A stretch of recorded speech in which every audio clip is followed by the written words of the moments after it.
Hello நண்பர்களே, வணக்கம். ஒன்றும் இல்லை, ஆன்மீகத்தை பற்றி தான் பேசலான்னு பார்த்தேன். ஆன்மீகம் இருக்கட்டும், அது எனக்குள்ளே இருக்கிற அந்த ஆன்மீகம் எப்பவுமே இருக்கும். நல்லவனுக்காக குரல் கொடுக்குறேன். விஜய் என்ற ஒரு தனி மனுஷனுக்காக நான் குரல் கொடுக்குறேன். இப்போ கரூர், நாமக்கல் நாளைக்கு வரா போல், சனிக்கிழமை மட்டும் வரா போல். சனிக்கிழமை சனி பிடிச்சா விடாது, எவனையுமே விடாது. அதனால தான் பயம். எல்லாம் வெளியே வரீங்க, ஒருத்தனை அவரை குறை சொல்கிறதுக்கு. அது இல்லாமல் அவருக்கு மட்டும் தனியாக கட்டுப்பாடு.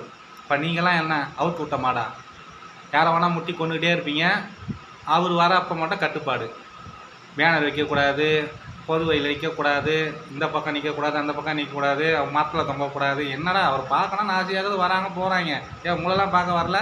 அப்போல்லாம் ஏன் சொல்ல மாட்டீங்க? அவருக்கு மட்டும் தனி கட்டுப்பாடு. இந்த உதயநிதி அவருக்கு வேறு என்ன இப்போ சனிக்கிழமை மட்டும் ஒரு மீதி டைம்லாம் வந்து வரமாட்டார். நான் எல்லா டைம்லையும் சுற்று ஆட்சியில் இருக்கிற சுற்றி 4 பேர் நல்லது பண்ணு. நீ பண்ணாதனால தானே அவர் வெளியே வராரு. எங்கே பண்ணுறீங்க?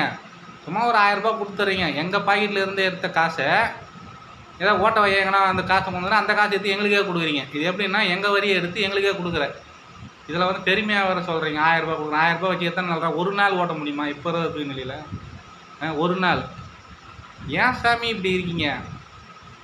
அவர் வருவார், வந்து ஜெயிப்பார், ஜெயிச்சு ஆட்சியில் அமைப்பார். இது மாற்றுக்கிறதே கிடையாது. காரணம் என்ன? கடவுளோட ஆசீர்வாதம் வந்துருச்சு இந்த பூமிக்கு.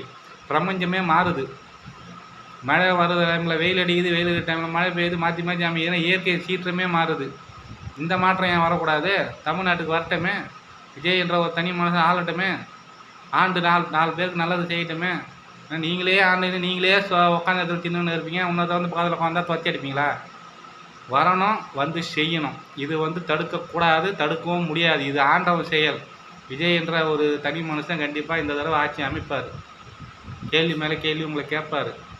அதுக்கு பதில் சொல்ல தயாராக இருங்க. நன்றி, வணக்கம், வாழ்க வளமுடன்.